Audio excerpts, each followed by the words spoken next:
Hola a todos, ¿cómo están? Soy Samuel Dweck, el director del Hola México Film Festival, y estoy afortunado aquí de tener con nosotros a Juliana Fanjul, la directora de la película Silencio Radio. Juliana, gracias por acompañarnos. Este, ¿Cómo Gracias estás? a ti, Samuel, por la invitación. Encantada de poder presentar la película a un público en Los Ángeles y de poder platicar contigo esta noche. Noche para mí. Sí, ahorita es el día de aquí, ¿verdad? ¿De dónde nos acompañas? Yo estoy en Suiza, en Ginebra, ahora. Ah, muy bien, perfecto. Y sí, la película tiene coproducción de Suiza, ¿verdad? Sí, la película es una coproducción entre Suiza y México, pero pues Suiza es el productor principal. Fue de aquí de donde salieron pues prácticamente todos los recursos para la producción y nuestros coproductores mexicanos nos apoyaron con equipo técnico y sobre todo con un apoyo moral, digo yo. Eh, Importante. Muy importante en situaciones como en la que filmamos. Necesitaba yo alguien con quien hablar.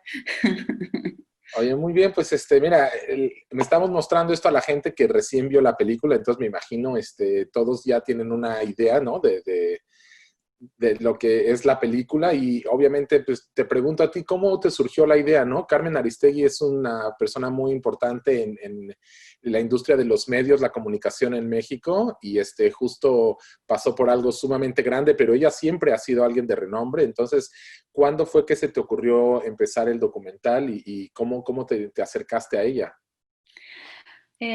Pues como lo narro yo misma en el documental, yo escuchaba a Carmen en la radio desde que era adolescente. Recuerdo largos y numerosos trayectos en coche en la Ciudad de México con mi papá manejando, llevándome a la escuela y después yo misma yendo a la universidad, etcétera. Y la voz de Carmen siempre como una presencia en mi casa. Y un poco más tarde tuve la posibilidad de venirme a estudiar aquí y la voz de Carmen me siguió acompañando pues como una forma de mantener un puente con México, un país que, por supuesto, como cualquier mexicano en el extranjero, extrañaba mucho, un país que quiero mucho. Y bueno, eran momentos en 2015, en marzo de 2015, que fue cuando la censuraron, se estaban viviendo momentos muy tensos en México, porque en septiembre del 2014 acababan de desaparecer los 43 estudiantes de Ayotzinapa y recuerdo pues estar conectada todos los días para saber qué había pasado con estos estudiantes. Recuerdo cómo me impactó y sentí que me dejó sin palabras descubrir ese rostro pues arrancado de uno de esos muchachos. Y pues unos meses después perder de repente la voz de Carmen fue no solo quedarme sin ese puente con México, sino sentir que nos quedábamos doblemente sin palabras, ¿no? No había palabras para describir la violencia en la que México se estaba hundiendo y de repente nos quitaban a Carmen, que era pues una voz fundamental para tratar de entender lo que nos estaba pasando. Recuerdo un programa de esa primera emisión de noticias que ella tenía, en donde invitó a las víctimas, a algunos de los sobrevivientes de los ataques de ese 26 de septiembre a su programa y a algunos de los padres de los desaparecidos. Y realmente Carmen era una de las primeras en tratar de atar hilos y tratar de entender qué es lo que les había pasado a esos muchachos. Entonces, bueno, en marzo del 2015, de repente esa voz de Carmen se dejó de escuchar y yo como radio escucha, pues sentí una rabia importante, ¿no? De que nos la quitaran. No era la primera vez que corrían a Carmen. Me acuerdo que esperamos que volvieran en los días que siguieron y no fue así. Empezaron a transcurrir las semanas y Carmen no volvía y Carmen no volvía. Y entonces, bueno, en este sentimiento un poco de desamparo, decidí pues transformar esa energía en algo creativo, agarrarme de las herramientas que tengo yo como cineasta, convencí a un par de productores suizos que no tenían ni idea quién era Carmen y me fui a México a buscarla porque pues yo no la conocía todavía. ¿Y cómo la encontraste?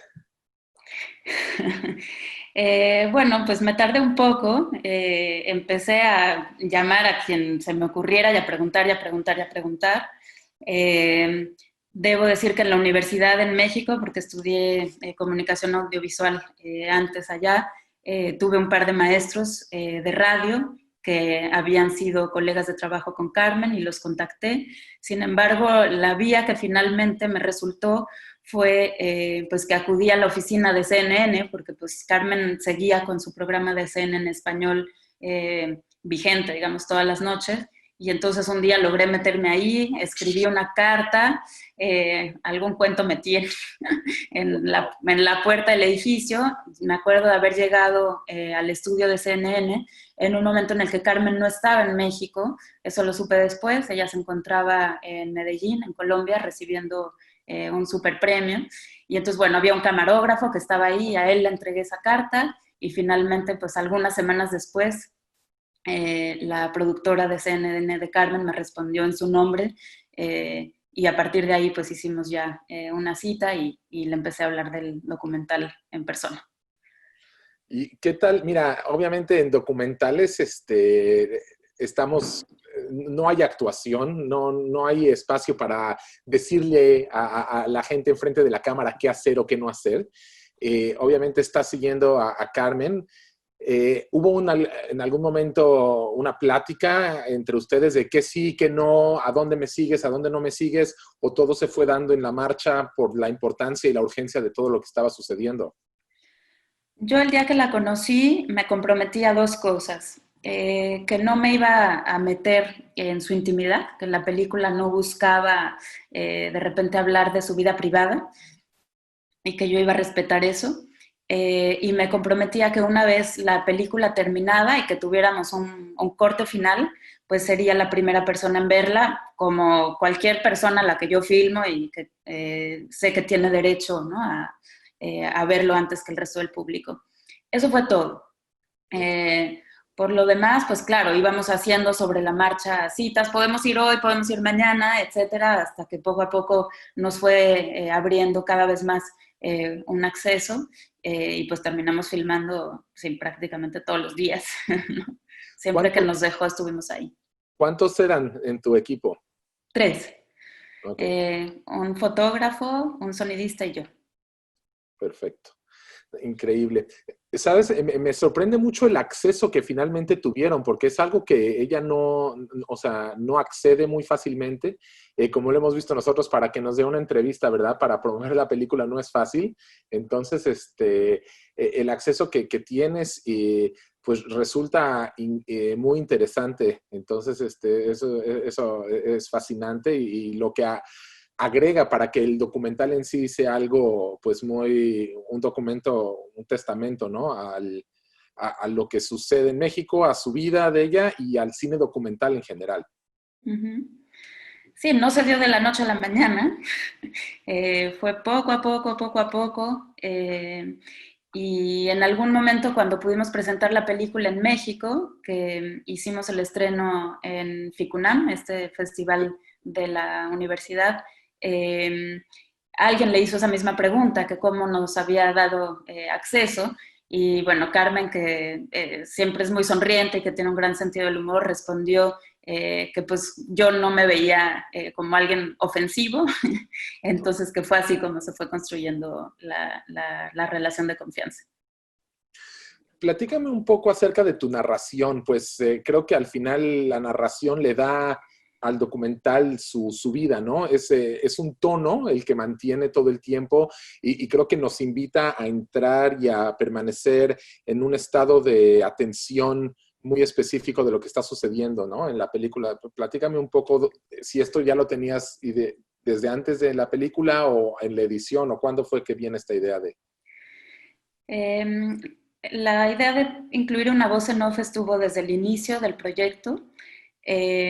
Mi primer largometraje, que se llama Muchachas, también hace uso de este recurso. Eh, y siempre la pensé así por varias razones.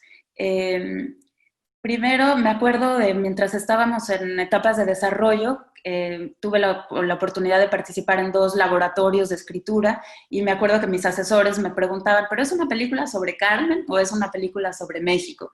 Y yo decía, es una película sobre Carmen, pero es una película sobre la complejidad y sobre este tiempo en México. Y como que me empujaban a decidirme si era por un lado o por el otro, y a mí me costaba mucho en ese momento, o sea, no me podía deshacer de la idea de México.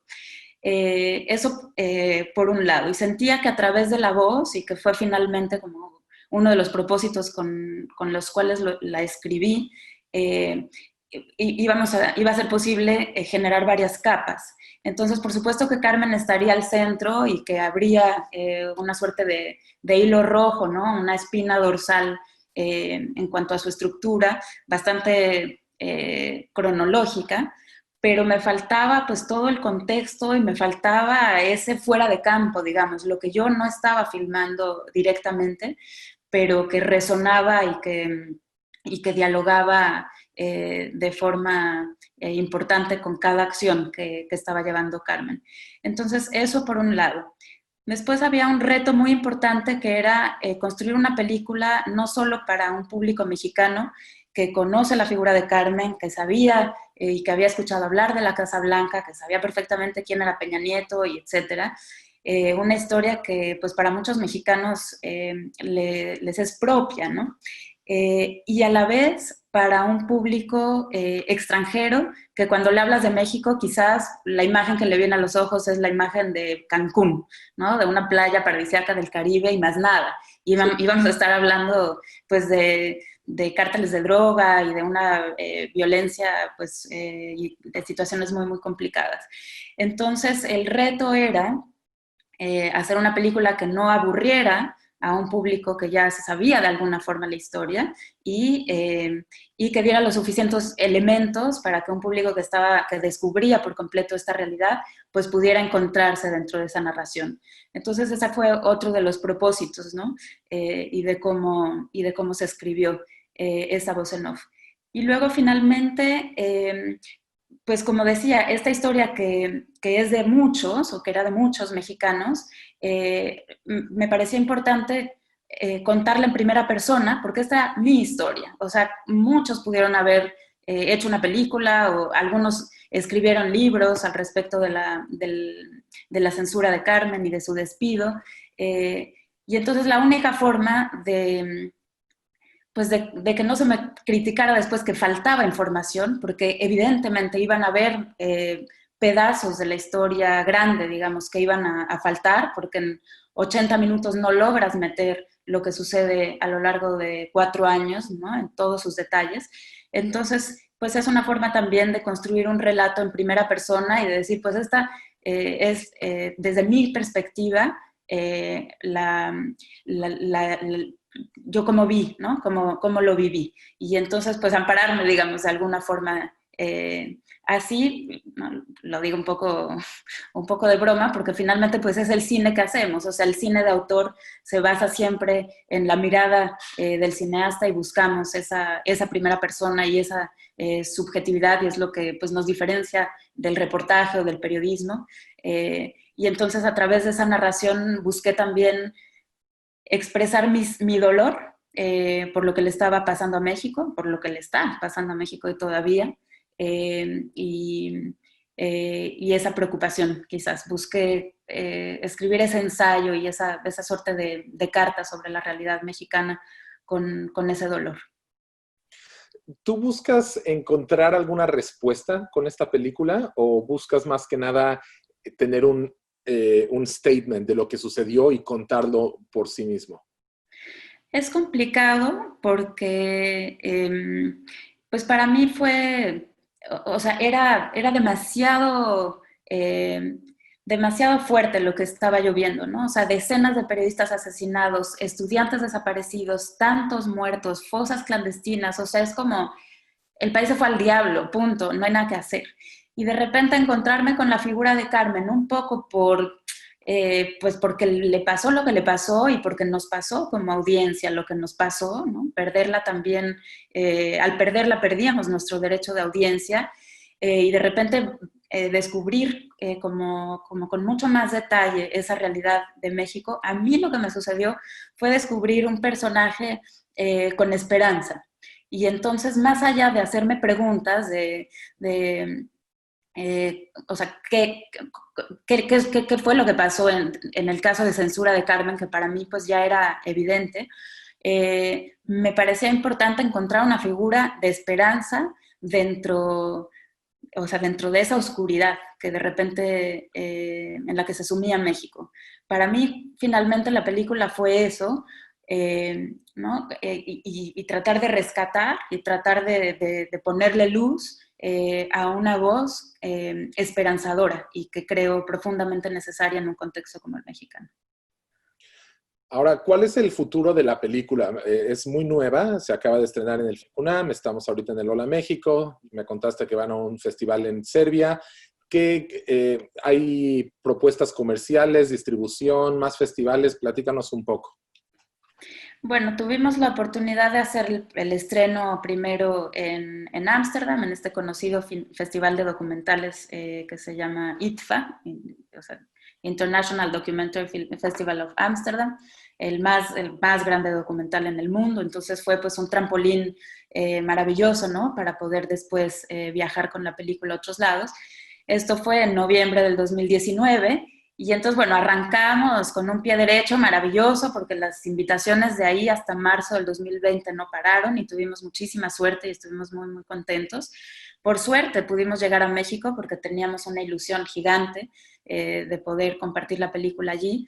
Y justo después del FICUNAM nos agarró la pandemia, todo el mundo confinado y los festivales presenciales por lo pronto se detuvieron. Entonces, hemos continuado con muchas invitaciones online, lo cual ha permitido sin duda llegar a un público diferente, nuevo, quizás más amplio, todavía no lo sabemos, pero parece ser que sí. Pero hay algunos países en donde se espera todavía tener una salida en cines comerciales. Ciertamente México es uno de ellos, Suiza por ser el productor principal, y en Alemania. En Alemania tenemos unos distribuidores y la quieren distribuir en salas comerciales.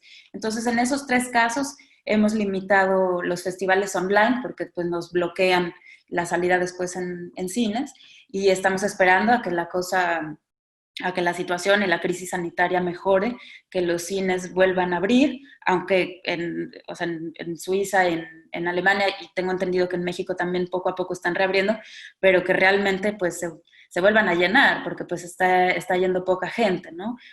Por prevención. Entonces esperamos que en los próximos meses se puedan llevar a cabo estas sesiones presenciales en esos países. Los festivales online continúan, por suerte son numerosos, y la vida normal de un documental es después de esto pues salir en la televisión.